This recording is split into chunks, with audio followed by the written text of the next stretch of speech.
Well, welcome back to a rainy Nuneaton and another Dynodaze video, and as you can see we've got something pretty special in the house today to be mapped up, so we'll get it in, get it on the dyno and show you what it's all about. There's our Keith.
EG Kswapped. Take it away, Rich. Take two. Take two, yes. Yeah, I think it's, to be fair, it hasn't got a lot of mods on it, has it, this car? No, I believe it's got an induction kit and a 2.5-inch custom exhaust, well, I would imagine by the look of it. I had a quick look underneath. It ain't 2.25, it's definitely 2.5, I think. Yeah, so generally, all in all, this is a pretty standard engine, ain't it? It's not had any real... so it's just like an EP3 with a air filter and exhaust. A air filter and exhaust on it. I mean, generally, you probably see I mean, top end 230, but obviously you would need a better exhaust for that, in my opinion. I think we did really well. We sort of finished on 225 on this car. It sort of made good power, even standardly, if you understand, with the stock ECU in there. We've made in the mid-range, and you can see where that exhaust fills up, because you can see it real comes on cam and starts making power, and then sort of lolls off and then slowly comes back again. The exhaust just full in it. I mean, it just basically needs a 3-inch exhaust on it. Yeah. I think that's where this car would benefit from that. Obviously, then you can start going inlet manifolds and cams and all sorts of stuff, you know what I mean? But that's where the big differences are with this car with some of the others, that K-swaps that we've tuned recently. I think he did say that he was quite happy with how fast it was. He knew that there was something missing from the mid-range, and that's the punch that we've give it.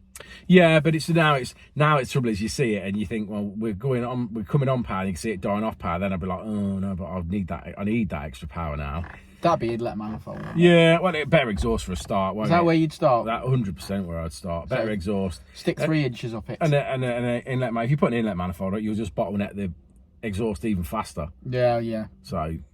Yeah, so fat exhaust. Yeah, a better exhaust for sure. Right, should we have a look at this graph? You've got an EG Civic. I haven't. You have? I haven't. You have? I haven't. Who said I have? He has. I haven't. Go to some shows in it. Who, me? Yeah.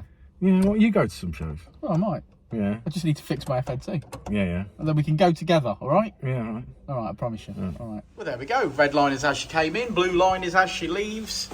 That's that mid-range gain that Richard was talking about. We finish on 225 brake horsepower, 193 at the wheels. There she is. So thanks for sticking around to the end of the video, guys. Like and subscribe and all that jazz. Code word, 3 inches. Oh, we all need 3 inches. 1 in, 1 out, 1 going in and out. And we'll see you on the next one. I'll say it again. Life moves pretty fast.